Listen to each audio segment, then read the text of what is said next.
tema del primer capítulo relacionado a lo religioso literal, inflamación. Entonces, ¿cuántos tipos de inflamación conocen ustedes? Dos grandes inflamaciones, inflamación aguda y inflamación crónica. Y vamos a ver que están muy interrelacionadas la una con la otra, puesto que el proceso inflamatorio agudo no se soluciona, pues esto se produce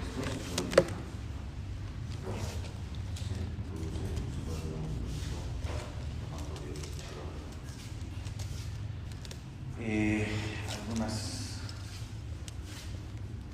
características que hay que ir puntualizando. Por ejemplo, ¿qué entienden ustedes por inflamación aguda? Afectada de descenso. Ya. Los signos justamente cardinales de la inflamación aguda son la tetada de descenso. ¿Y cuáles son estos signos?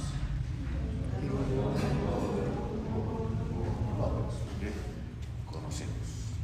Pero ¿cuál es la finalidad de la inflamación aguda? ¿Por qué se da una inflamación aguda? Mecanismo de defensa del cuerpo. Es una respuesta.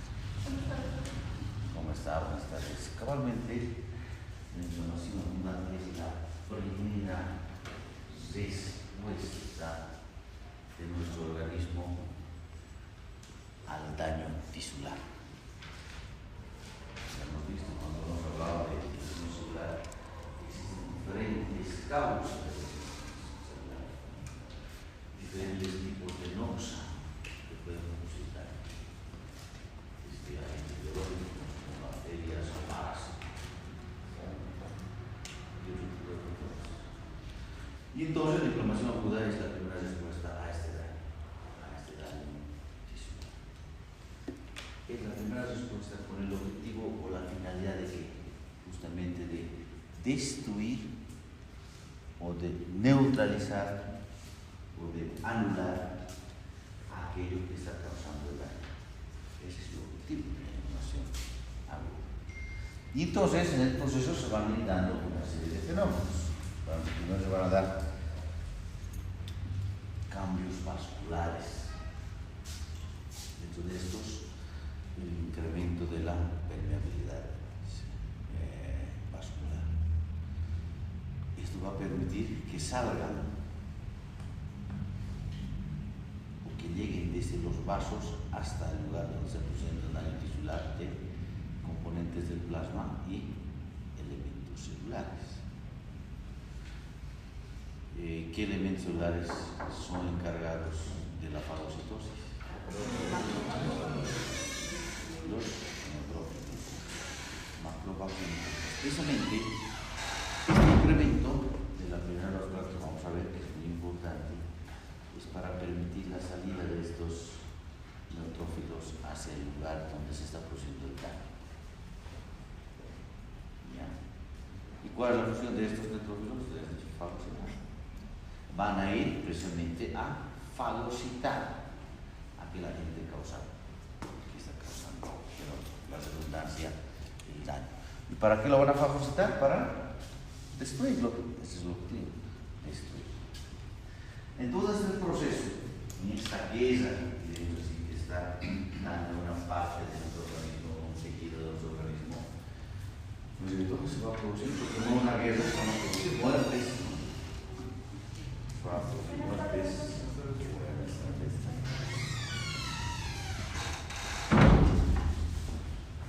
Va a haber muerte celular, o sea, van a haber detritus celulares, restos de todo este proceso, que tienen que ser limpiados. Entonces, ¿quién actúa ahí? ¿Quiénes son los basureros del organismo? ¿Quiénes son los basureros del organismo? ¿Quiénes son los que van a limpiar todo eso? Son los macrófagos, ¿no? Van a ir a limpiar toda esa zona. ¿Por qué? Porque después de limpiar la zona tiene que venir nuevamente,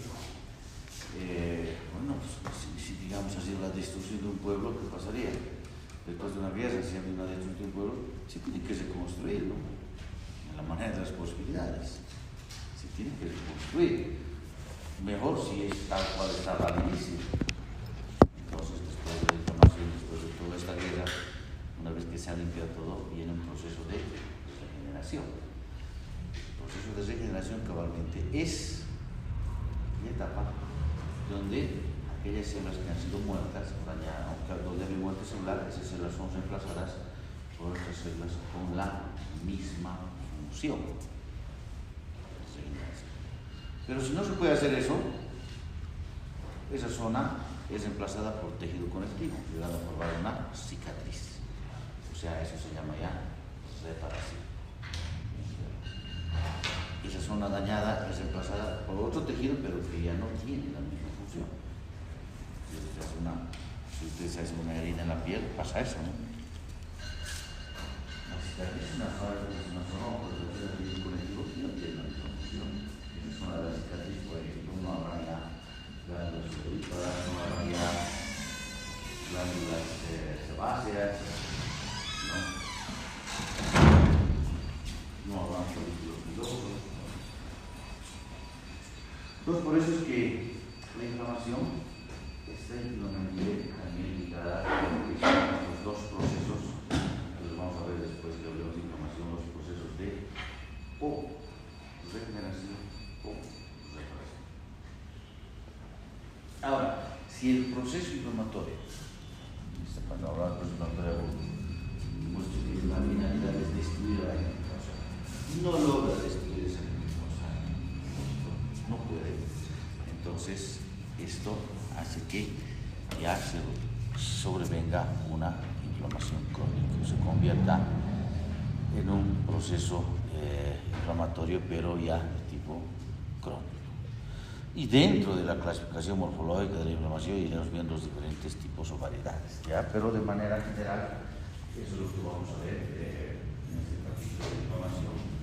Como se hagan de cuenta, estamos hablando de un proceso de un conflicto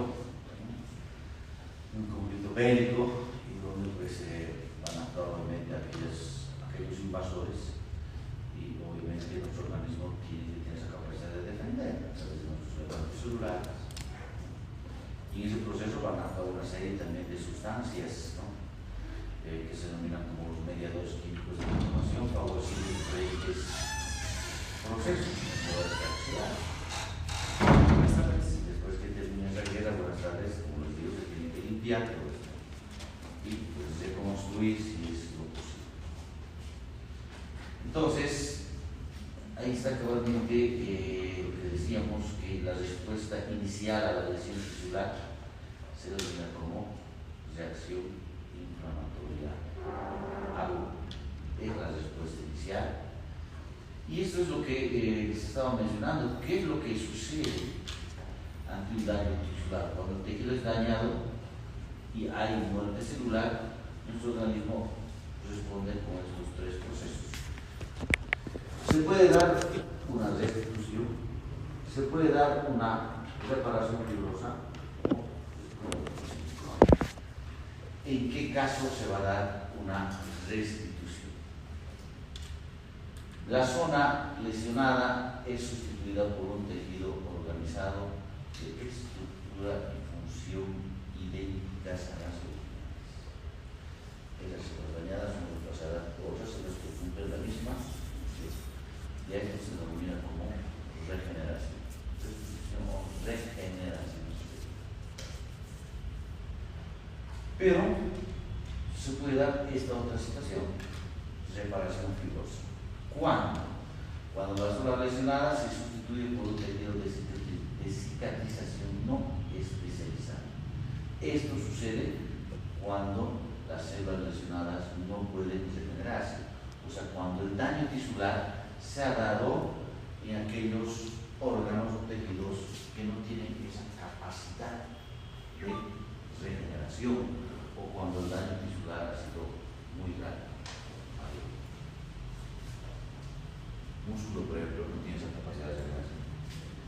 Por ejemplo, en GTX podemos ver este proceso de restitución de degeneración, por ejemplo, un daño a nivel hepático.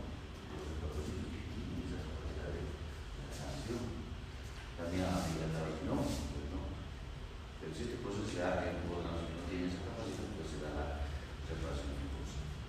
Sustitución de la zona dañada por el tejido fibroso. Y se va a dar inflamación crónica si el agente lesivo persiste. O sea, no se puede eliminar el agente lesivo, porque es la finalidad de la inflamación crónica. Destruir o eliminar el agente lesivo. Si persiste el agente lesivo y la destrucción tisular continúa, entonces la reparación fibrosa y la respuesta inmunitaria de los organismos se dan de manera simultánea, o sea, inflamación crónica. Entonces, restitución y reparación fibrosa solo puede darse si desaparece el agente lesivo. Si el agente lesivo continúa, se da esta, nos vamos a una inflamación crónica. ¿Está claro, no?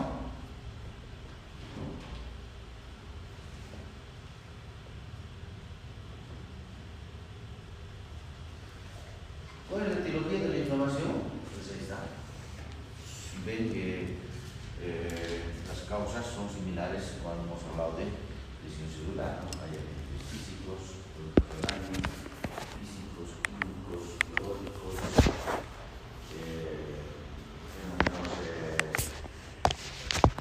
de hipersensibilidad, o sea, agentes inmunológicos, producir daño, cuerpos extraños, vamos a hablar también de inflamación crónica granulomatosa de tipo cuerpo extraño, son varios. Cuando hablamos de etiología de la inflamación. Por lo mismo, hemos mencionado diferentes factores que pueden ocasionar inflamación. Y entonces, ahora ya viendo la clasificación de la inflamación, dos tipos fundamentalmente que conocemos nosotros, la inflamación aguda y la inflamación crónica. Carbonacerosos, características. Por ejemplo, inflamación aguda es una reacción inmediata ante un daño.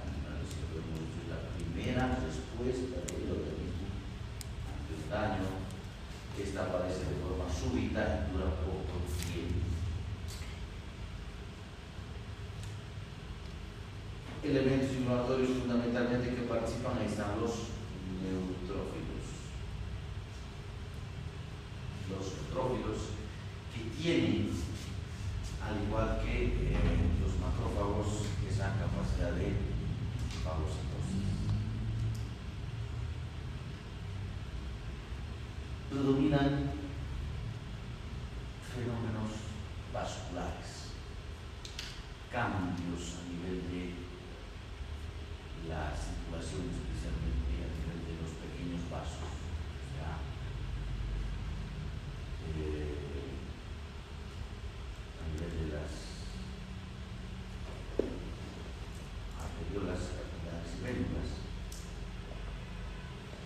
Entonces, cambios vasculares vamos a ver fundamentalmente que están cambios termodinámicos, incremento de la actividad vascular, que tiene su finalidad en el proceso, y también la inflamación aguda se caracteriza más por este tipo de fenómenos, o sea, fenómenos exudativos. Como consecuencia de ese incremento en la permeabilidad vascular, van a salir desde el vaso, desde la luz del vaso, hacia el intersticio, donde están daño generados el daño tisular, elementos celulares y componentes de vaso. Y eso se llama, pues, un tipo de fenómenos exudativos. La diferencia de la inflamación crónica es que esta inflamación es más duradera. No hablamos de horas o días, bueno, podemos hablar de días, pero también podemos hablar de semanas, meses o incluso años que puede durar este proceso crónico. En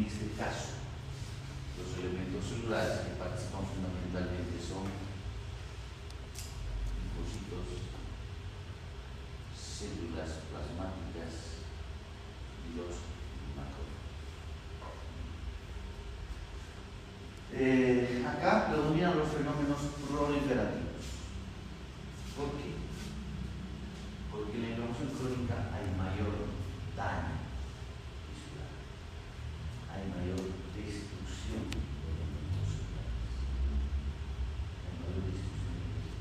Entonces, esa zona de la mayor daño se ha reemplazado por tejido cicatriz. Predominan los elementos proliferativos. ¿Por qué? En la zona va a haber una mayor cantidad de fibroblastos, que producen los fibroblastos, que es la colágena, ¿no? Y también habrá ya los angioblastos. ¿Qué son los angioblastos? Son una variedad de elementos celulares de conectivo que se están encargados de la neoformación vascular, la formación de nuevos vasos sanguíneos. ¿Cuál es el objetivo de la neoformación vascular? Es el lugar donde hay un daño, donde hay una proliferación de fibroblastos. Llevar los nutrientes necesarios para que obviamente estos fibroblastos trabajen, formando la colágena. ¿Cuál es el nutriente fundamental? Sí. Escasamente sudatina no salía mucho líquido, es el componente intravascular. Es una imagen precisamente de un proceso inflamatorio crónico. Todo lo que ven azul acá son núcleos de linfocitos. Acá está precisamente una célula que ya, digamos, lo mencionaba, una célula gigante multinucleada, tiene varios núcleos. Los mismos que se disponen en la periferia del citoplasma a la manera de una herradura. ¿Qué célula será entonces? Tipo célula gigante multinucleada tipo láminas. Característica de una tuberculosis, un reporte histológico de un tejido donde un paciente con tuberculosis, la formación de los granulomas con las células gigantes, y acá en el citoplasma está la agente causal de la tuberculosis. ¿Cuál es?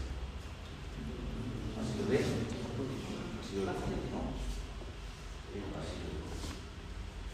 Si ustedes ven condición de HIV, difícil, no se puede observar. ¿Cuál será la condición especial para la tuberculosis? ZN, ¿no? CNS. Por eso lo vamos a observar con forma de pequeños bastones color rojo vinoso. Bueno, hoy no soy correcto.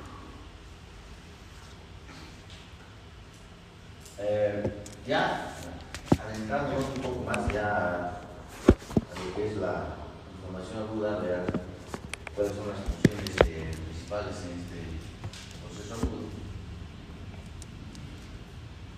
Eliminar detritos celulares de la zona lesionada. O sea, las funciones principales. La zona afectada, desde los vasos, hemos dicho que llegan el exudado inflamatorio agudo, y además de elementos celulares.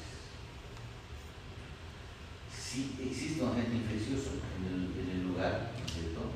Este es eliminado y destruido por los elementos celulares que van a llegar a ese lugar. Y después viene la eliminación de los detritos a través de los macrófagos.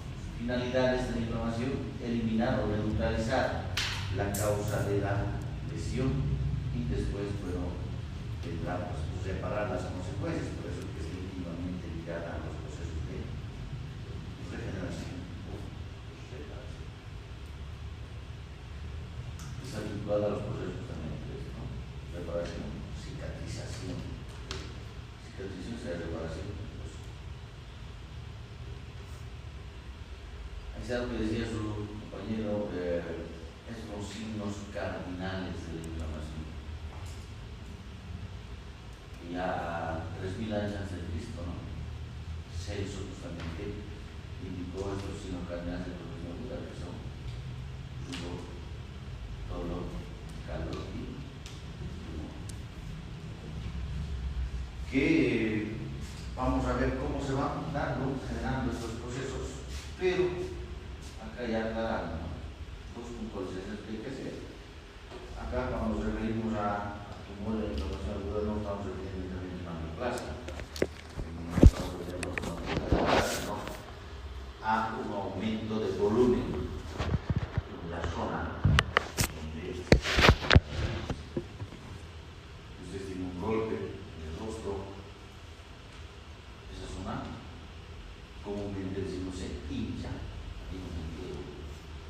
¿Debido a qué se da ese aumento de volumen? ¿Cuál es la causa para que se haga ese aumento de volumen? Porque mismo, ustedes tocan, duele. Esta zona está mucho más roja de lo normal, y está más caliente también. Y lo que es el tumor, entonces, ¿por qué se da el bloqueo? A una salida de líquido. No soy que el meto la membrana, no. Sale líquido desde los vasos hacia el intersticio, que se denomina como edema. Acá, cuando hablamos de los signos de inflamación cardinal, de inflamación aguda y del tumor, estamos netamente hablando del edema que se produce en la zona, como consecuencia de la salida de estos vasos. Bien, esto es lo que se conocía, pero ahora se añade otro signo más a la entrada de Celso. En el siglo XIX ya, pues, patólogo alemán, que aparte dice de los cuadros que ya conocemos, se implementa otro signo que es la pérdida de la función. Para explicarlo de una manera más clara, cuando pérdida de función, un golpe, una lesión a nivel de la rodilla, dificultad a caminar, duele por esta o por ahí, no se permite caminar, pérdida de la. Lo mismo pasa, ver una lesión a nivel del hígado, ese órgano no va a tener la misma función que un hígado normal. Hay una pérdida de su función, que puede ser parcial, ¿sí? Que puede casi totalmente bien el proceso, ¿no? Entonces, sí, hay una pérdida. Son 5 ahora los signos cardinales en el proceso inflamatorio alto. ¿Cuáles son los componentes fundamentales de la inflamación? Vamos a ver que se va a dar en ese proceso una respuesta vascular, se va a dar una respuesta celular y se va a dar una respuesta vascular con modificaciones a nivel de la pared del vaso, respuesta celular, participación de elementos celulares en el proceso, respuesta humoral, liberación de sustancias químicas que van a participar, algo que se denomina como justamente los mediadores químicos de la inflamación. Vamos a empezar con lo primero, justamente la respuesta vascular. Entonces, ¿cuáles son los acontecimientos fundamentales hablando de los cambios vasculares en la inflamación aguda? Se van a dar cambios hemodinámicos, se van a producir, se va a suscitar lo que es un incremento de la permeabilidad de la pared vascular y migración de los leucocitos desde los vasos a los tejidos. Aquí estamos hablando de los neutrófilos. Los neutrófilos es una variedad de leucocitos polinuclear. Entonces, todo esto va en cadena. Los cambios hemodinámicos van a permitir que se dé un incremento en la permeabilidad vascular y esto, gracias al incremento de la permeabilidad, van a salir estos elementos celulares desde el vaso hacia el lugar donde se está produciendo el daño. Cambios hemodinámicos que se producen durante la inflamación. Realmente hemos dicho la zona que actúa acá es la microcirculación, donde tenemos a arteriolas, capilares, vein medio. Entonces, en una primera etapa se produce una vasoconstricción pasajera a nivel de la esto inmediatamente va seguido de una vasodilatación de estas arteriolas, y obviamente a la de una vasodilatación aumenta el flujo sanguíneo a nivel de las vénulas y los capilares. Y esta situación, esa vasodilatación arterial, el aumento del flujo sanguíneo en esta zona, es la causante de estos dos primeros signos de la Paracelso, que es el calor y el sueño. ¿Por qué calor? Estamos hablando de arteriolas. Cuando hablamos de arteriolas, todavía tenemos el nivel de sangre oxigenada. Y en lugares donde tenemos sangre oxigenada, la piel se torna caliente. Si nosotros hablamos de un sector venoso, hablamos de flujo sanguíneo de las venas en las extremidades inferiores, por unas varices, donde hay un estancamiento de la sangre inferior, la sangre es oxigenada, la sangre desoxigenada, pues toma esa zona fría. Entonces, eso se debe, y el rubor, pues aumento del flujo sanguíneo en esa zona, en la vasodilatación del flujo, pues la zona está roja.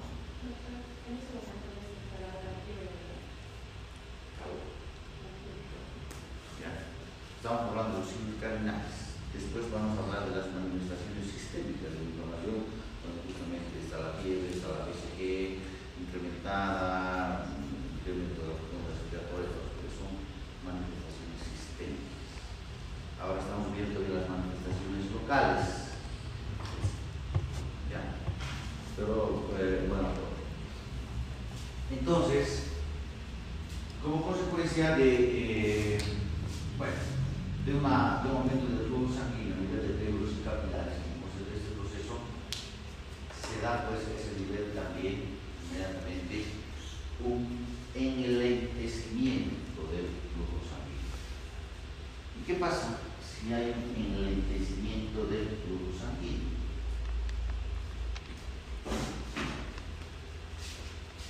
En una situación normal, sin paso, en una situación normal, ¿ya? Los elementos celulares discurren por la parte central y el plasma está yendo por la parte periférica. Es normal. Pero como consecuencia de la vasodilatación anteriolar y un aumento del flujo sanguíneo del nivel de las venas capilares, se va a producir un enlentecimiento. Y como consecuencia de ese enlentecimiento del flujo sanguíneo, esto cambia.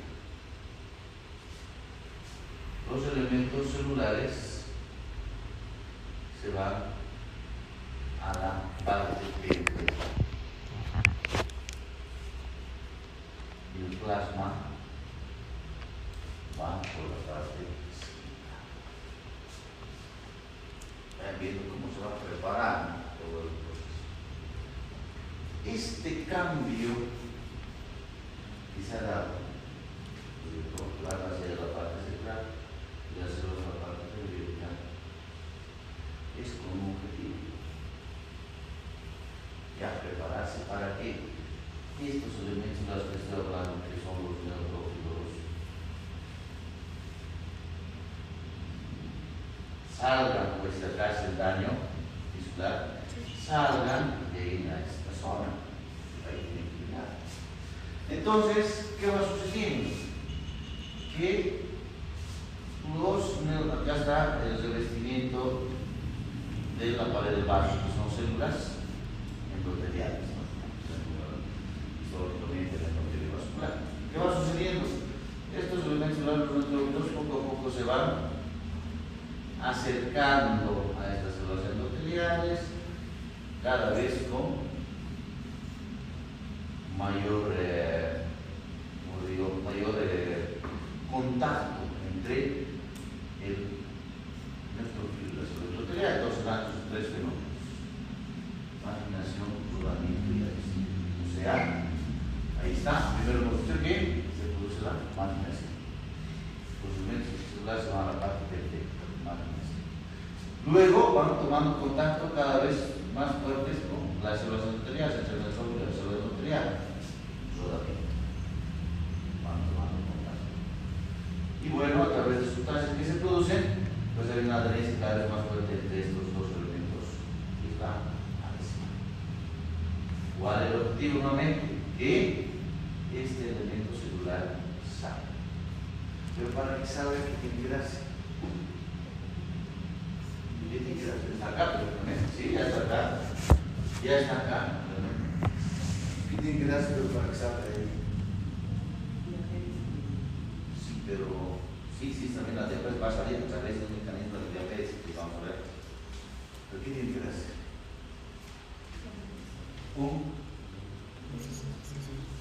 ¿Por dónde van a salir? Acá tenemos el endotelio, ¿no es cierto? Son las endoteliales, todo lo que dijo acá es endotelio, y estas células endoteliales están unidas unas con otras a través de uniones. Para empezar. Entonces, para que salgan estos elementos celulares, justamente se va a dar el siguiente paso que vamos a ver, que es el incremento en la permeabilidad vascular. ¿Sí? Si no se da el incremento, estos elementos, pese a que se han marginado, pese a que se han tenido contacto con el endotelio, igual se viene adentro. Entonces, tiene que darse un incremento en la permeabilidad. Entonces, ahí están los fenómenos que les he dicho, ¿no? Consiste la marginación, y hemos hablado de los sitios. Bueno, los neutrones pasan a la periferia de la corriente circulatoria, el rodamiento, donde van tomando contacto los leucocitos con las células endoteliales. Acá se produce ya una sustancia que se denominan las selectinas, que permiten esas adherencias. Y estas selectinas son producidas tanto por los leucocitos como por las células. Este proceso continúa y va a la adhesión. Y ya son contactos más fuertes entre estas dos células. Y aquí participan estas moléculas que son las integrinas.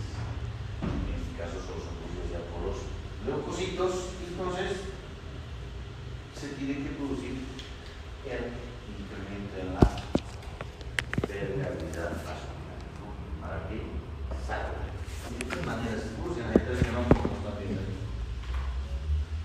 Tres formas en que se produce el incremento en la permeabilidad vascular. Primero, la formación de hendiduras entre las células endoteliales. Vean esto a nivel de las vénulas. ¿Qué pasa? Acá ya participan estos dos mediadores químicos, que es la histamina y la brasina. La histamina, bueno, de estos dos, el más importante es la histamina. La brasina tiene la misma función que la histamina, pero es una función mucho más corta, menos duradera. Entonces, la histamina se encuentra almacenada en forma de gránulos en el citoplasma de células, especialmente hablando de los mastocitos.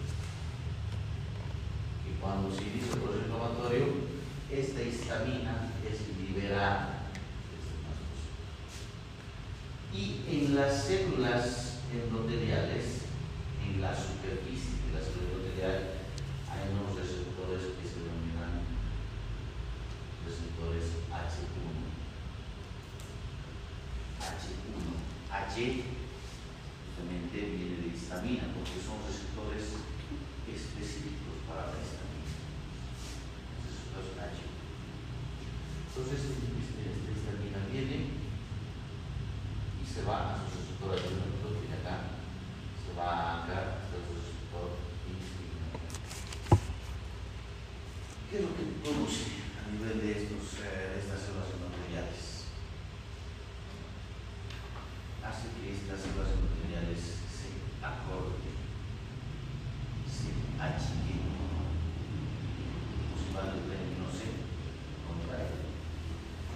se hacen más pequeñas. Esta, por ejemplo, es más pequeña, solo viene hasta acá.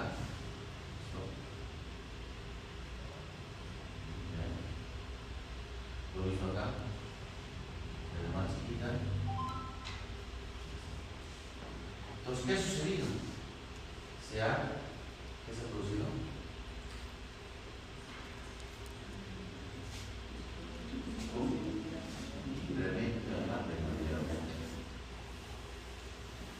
Se ha dado el fenómeno, se ha dado el espacio necesario para que este leucocito salga por acá y llegue al lugar.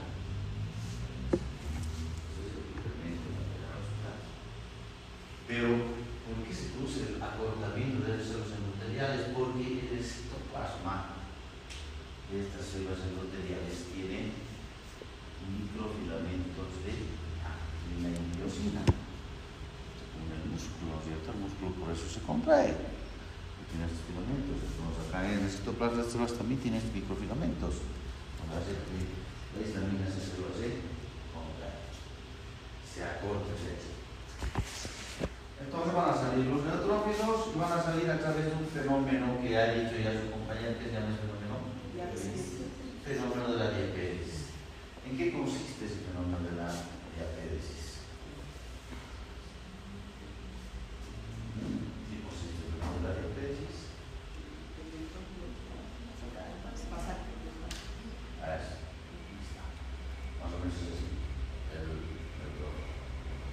O sea, primero pasa, como decirles, una parte de su citoplasma hacia afuera.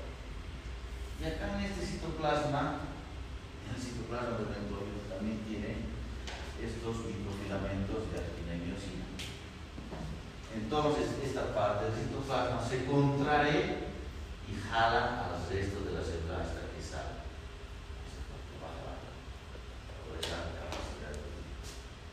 ¿Listo? Ya lo tenemos acá en el intersticio del elemento celular. También por este instrumento aclarar, ya no solamente salen células, también salen componentes del plasma, su función especial. Está acá, pero tiene que llegar hasta acá se está produciendo el daño. Tiene que llegar a esta zona. Y entonces, ¿qué pasa? ¿Qué sucede para que lleguen acá? Estos elementos celulares tienen que ser favorecidos por lo que se denomina una gradiente de presiones que favorezcan la llegada hasta ahí, al proceso que se llama como la quimiotaxis, la quimioablación. Se produce tanto este elemento celular como las células que están siendo dañadas producen sustancias que son quimiotácticas. Sustancias quimiotácticas que van a permitir que esto llegue hasta acá. ¿Listo? Después, entonces, ¿para qué va a llegar hasta acá este propio proceso?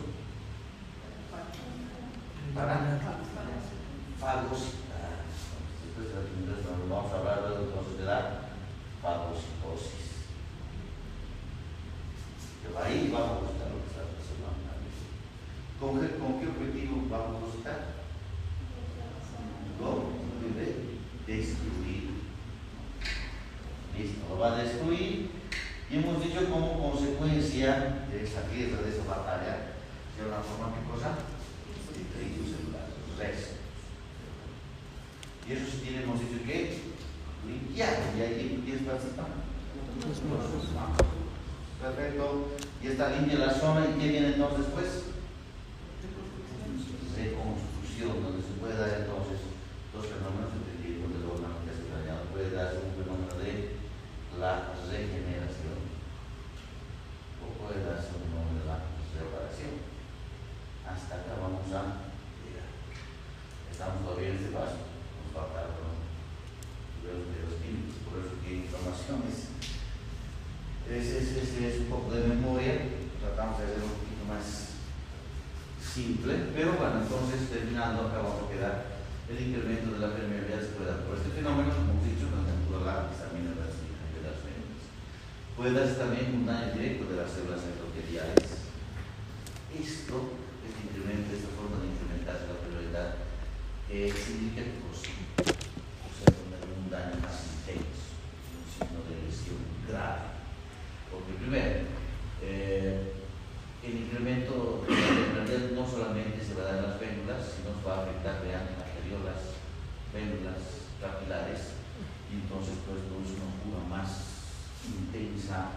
una fuga más indiscriminada de componentes del plasma y de elementos celulares, ¿no?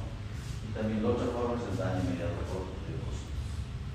Nada más, acabamos de hacer. De estas, pero es la más importante, es esta, ¿no? No es la más clara, pero